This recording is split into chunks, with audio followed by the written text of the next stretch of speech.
Welcome to Forum 360, Global Outlook, Local View. I'm your host, Pat Simons. Summit Metro Parks invites all people to enjoy its many unique park locations throughout Summit County. And they are celebrating their 100th birthday this year. Please join me in welcoming my guest, Stephanie Walton, Summit Metro Parks Chief of Marketing and Communications, to tell us more about this exciting celebration year. Welcome, Stephanie. Thank you. Thank you so much for having me. Well, we've got a lot to talk about, and I thought as you have kicked off the celebration in January 2021, I thought maybe we could talk a little bit about the history starting off and talk a little bit about the early leaders whose vision and dedication have brought us to this day.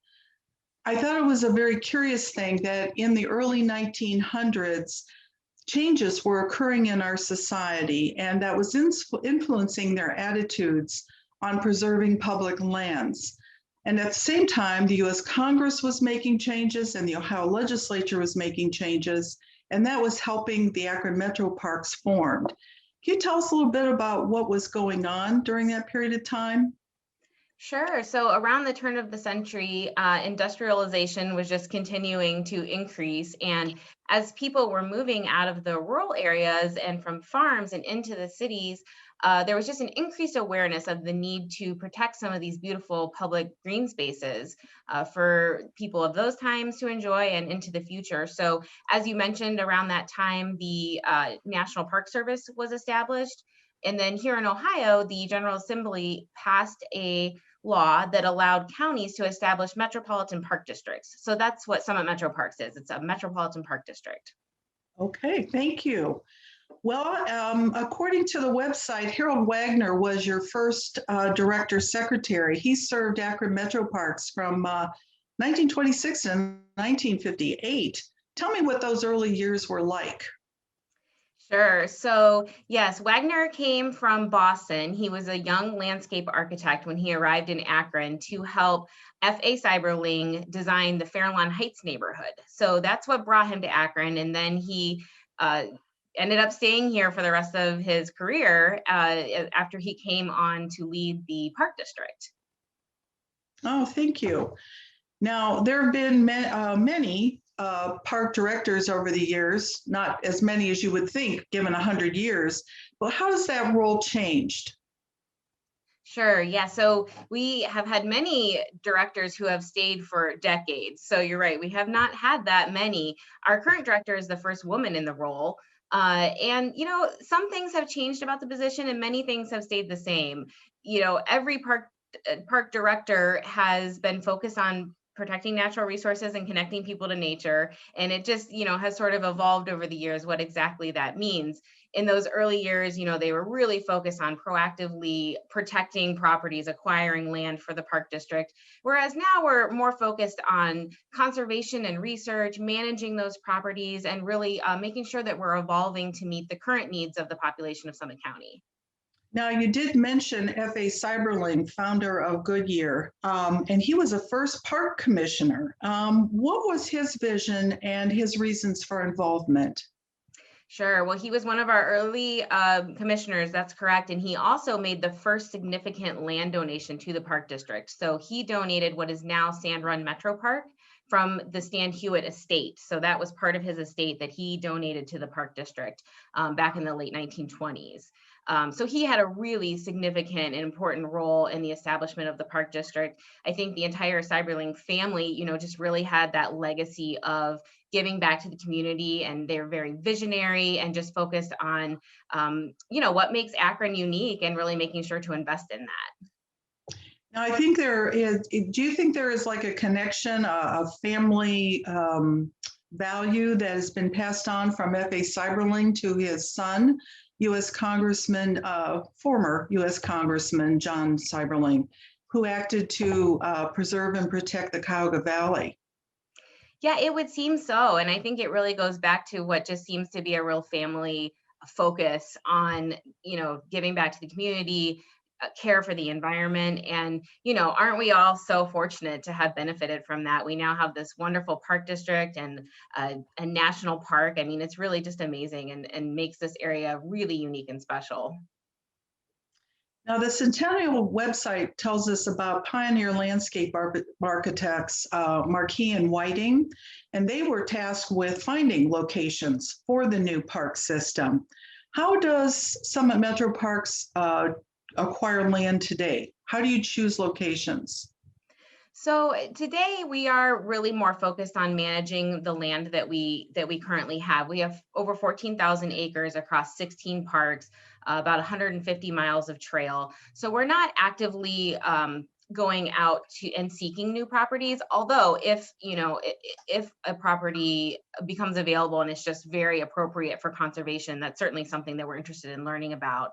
But yeah, in those early days, we had some really nationally renowned landscape architects. We were so fortunate. They came to this area. They created a master plan for the park district that really guided us into where we are today. And a really interesting note, or very neat anecdote from that, is that in that original master plan, they identified the Valley View area, which was the Valley View golf course that we recently acquired and are turning into a park. So that was identified way back almost 100 years ago in that original master plan, and the park district was able to get it about 5 years ago. So that's a real benefit for the residents of Summit County.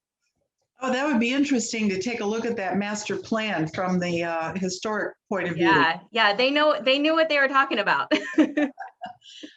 So I understand that the park system also has an area of conservation, undeveloped areas. Tell us about those, and can the public access them? So we do. We have a number of conservation areas, and those are generally pretty sensitive areas that are under the protection of the park district. They're not open to the park district to explore on their own, but we do have, from time to time, we have naturalist-led hikes and programs that would allow you to go into those areas. So keep an eye on our website. We do offer those pretty regularly. Oh, that's great. Well, when I looked at the Centennial website, it's amazing the number of volunteers and supporters who have brought the parks all along the way with their efforts. But I thought it was very endearing to see the contributions by the Girl Scouts and Boy Scouts. Describe some of their volunteerism that has occurred yesterday and today. Yes. So we have been fortunate to have partnerships with both the Girl Scouts and the Boy Scouts that go back, I mean, really to the park district's very, very beginnings. A lot of the projects that they did were tree plantings, and you'll even see some signs throughout the park district here and there that identify certain groves of trees as having been planted by the Girl Scouts from many decades ago. Yes, one place to check that out is at Hampton Hills Metro Park. There's a very cool pine forest that was planted by some Girl Scouts. So their legacy is still here, many years later. And with the Boy Scouts, also did some tree plantings. They also cared for the groves after the Girl Scouts planted them, and also just all kinds of other service projects that we have been so fortunate to benefit from. And that partnership with those organizations does certainly extend to today. Oh, that's great. Now, I understand you're inviting Girl Scouts and Boy Scouts, past and present, to send in their stories, and they can be published on Yes, absolutely. We are inviting everybody to send in their stories, especially those folks who may have a particular tie to the Metro Parks. So on our Centennial website, there's a form, and there's also a phone number you can call if you prefer to leave a recording. But we just want to hear from everybody about what the Metro Parks have meant to them. If they have a special moment in their life that happened in the Metro Parks, or just some tie to the Metro Parks. They did the fall hiking spree with their family. We want to hear all those stories. And yes, they absolutely may be published in all sorts of different ways. They might be used in a media story. They might be used on our blog or in our Green Islands magazine. So we just, like I said, the parks are just really part of sort of the culture and fabric of Summit County at this point, 100 years in. And we really want to capture those stories forever. It says a lot about the community that wants to preserve land like that for the use by all. It's absolutely. I think we have. Yes, we're so fortunate here in Summit County. We have such a community-minded. Our community is just very focused on doing what's best for everyone, and that's really something special. Well, I would like to get down to the real fun stuff. Let's talk about this year of celebration that you have going on. Now, there is a main Metro Parks website, and the public can go there, find out lots of information and activities. But you have created a very special website for the Centennial, and that can be found at summitmetroparks100.org. Tell us what's going to be or what is on that website. Sure. Well, yeah, the website is a good place to start if you're interested in our centennial celebrations or anything about the history of the Metro Parks. So when you visit that site, you can do a number of things. You can sort of take a virtual journey through time. We have an interactive timeline that has archival photographs and even some really cool video footage from all the way back to the 1920s, showing people enjoying the parks. So that timeline kind of just walks you through the decades of both Summit County and the parks themselves. And then there's also information on all the fun activities we have going on this year that people can take part in. And I believe you have themes throughout. I'm sorry, did I miss that? Yes, we do. So we have 4 themes for the Centennial Celebration. That really sort of just describe what the parks are about. So they are protecting natural resources, celebrating our cultural heritage, connecting people to nature, and honoring community support. Because back to that point you made a minute ago, the parks just would not be what they are today without the support of our community, both through their votes, through their volunteering time, through their charitable donations. We just really are so fortunate for the Summit County community. Now, you can also plant a tree.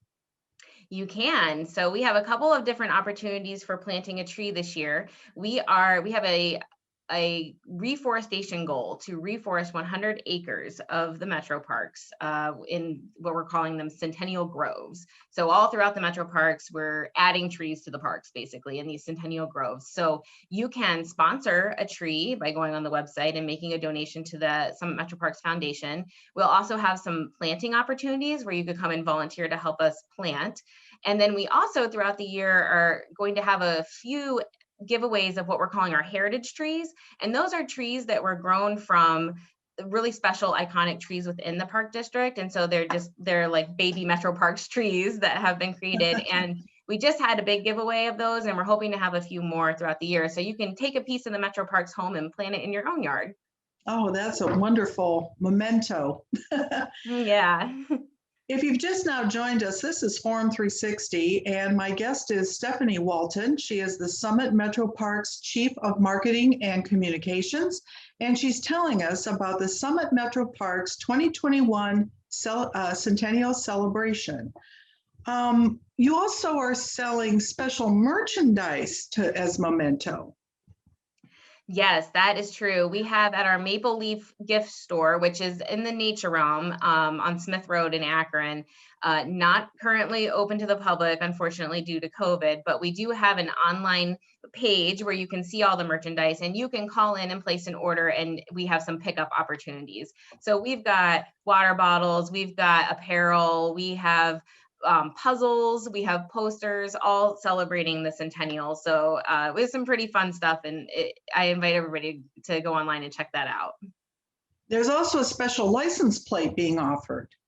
There is. We have a special license plate frame that many people may be familiar with. We've had license plate frames for many years, but we kind of revamped it for the centennial. So that's another thing that you can stop by. We have a number of spree reward pickup opportunities throughout the spring and summer. You can check out the dates on our website, but we'll be outside, socially distanced and safe for giving people their spree rewards, allowing them to purchase merchandise, and just, to answer any questions that the public may have. Oh, we probably should talk about the spree. Yes. Tell us about it. Yes. So, well, we have a couple of sprees each year. We have the Spree for All, which is our spree for hikers of all abilities. It runs from May 1st to June 30th. And then we have our fall hiking spree, which is what most people may be more familiar with. That's been running for well over 50 years and runs from September 1st, November 30th. And, basically the rule of both sprees is that you complete a certain number of trails and you earn a free reward. So those are both really fun. And then sort of layered on top of those this year, we have what we're calling our Centennial Tour, which complements both sprees and allows you to visit 20 Metro Parks locations for a really special commemorative leather centennial tag that can go on your hiking staff. Oh, that's really cool. I did want to go back for a moment and talk about the different logos. There's a logo for Summit Metro Parks, but then you have developed a special logo for the Centennial. Where does that artwork come from and what do they symbolize? Sure. Well, so our regular Metro Parks logo was actually designed back in the 80s by a University of Akron student. We had a contest when we had it got a new name when we became Metro Parks Surfing Summit County, and there was a design contest that a student won. And so that her design has been tweaked over the years, but it initially was designed by a student. And then our Centennial logo is kind of cool as well because it features a tree that was on the original logo back when we were Akron Metropolitan Park District. So the silhouette of the tree is a tie back to that, as well as the font that's in the Centennial logo is a tie back to that original logo as well. And then it has some elements of our current branding tied in. And, you know, the thing that we love about the tree is it really symbolizes sort of the past, present, and future of the Metro Parks. And then you're doing all of this centennial growth with trees too. Exactly. Exactly. It's a nice tie-in. Yes. Let's talk just a moment about, people might be a little bit curious since you share different boundaries with the Cuyahoga Valley National Park. People may be curious about what your relationship is and if there's collaborations. Oh, absolutely. The National Park works very closely with Summit Metro Parks. We do share a lot of boundaries. Some of our parks are actually completely within the national park. So yeah, we work very closely together, and our biologists and scientists work closely together on research projects and that kind of thing. And actually, people may be surprised to learn that quite a bit of the property that we manage, or I should say some of the property that we manage, is not actually owned by the Metro Park. So we have partnerships with all sorts of organizations.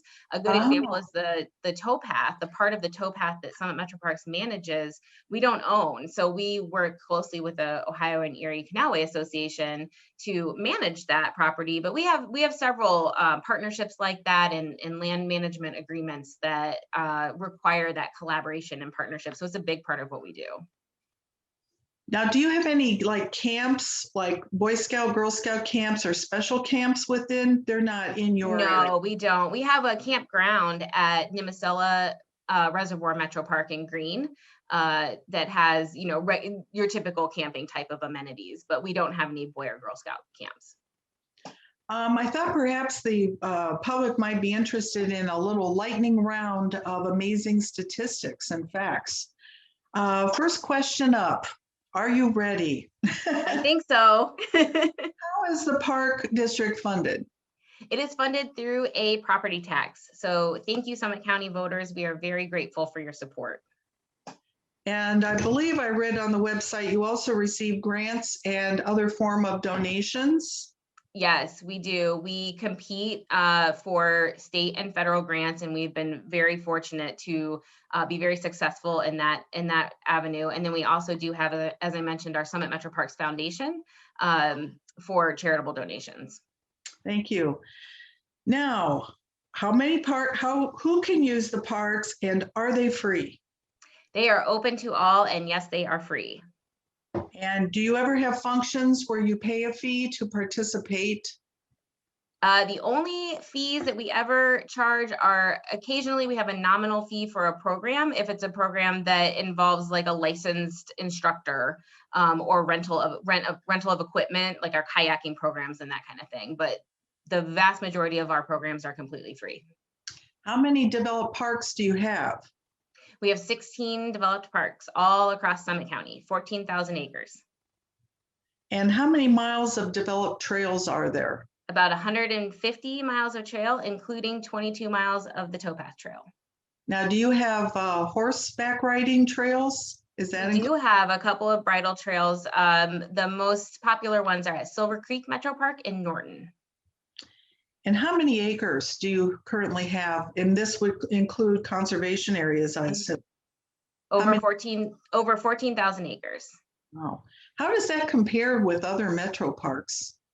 Is that We're a mid-sized metro park in Ohio. Now, you talked about the Ohio and Erie Canal towpath.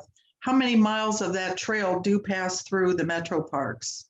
22 miles of the towpath are managed by Summit Metro Parks. And do you have to go out and do grooming of the trails and that sort of thing? Yes, we're responsible for the maintenance of the trail in our section.